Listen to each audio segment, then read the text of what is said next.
So the Health and Wellbeing Review, for those who aren't familiar with it, was formally commissioned almost a year ago to the day by Alan Johnson, the then Secretary of State for Health. I wonder if it's a coincidence that actually Alan Johnson began his professional career as a postman and actually ended up heading the CWU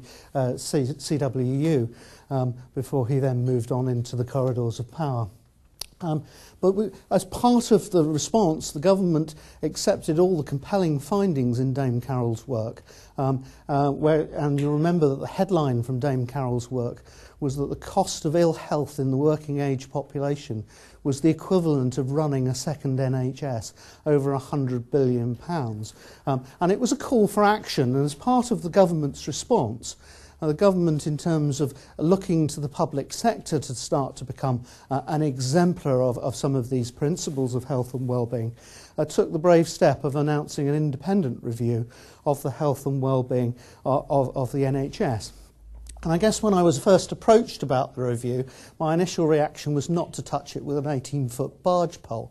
But when I started to look, it was very apparent to me that actually this was a journey that the NHS was already on.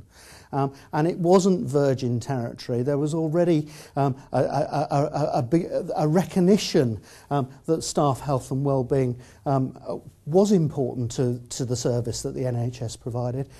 And very importantly, just before I was appointed, the NHS published its constitution. And within the constitution, there are two very important sections. One is a clear duty of the organisation to provide a healthy and safe working environment to the people that actually work in it.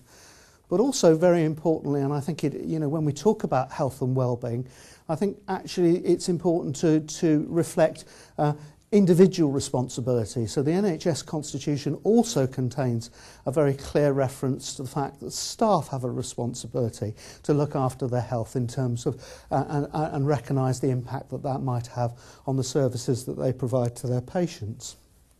So the review was actively commissioned by the Department of Health, and one of the things that's been incredibly impressive to me, and one of the reasons we've been able to deliver it in very quick timescales, is actually the degree of cooperation that I've had both from the Department of Health and from the NHS organisations that I've worked with in the course of doing that.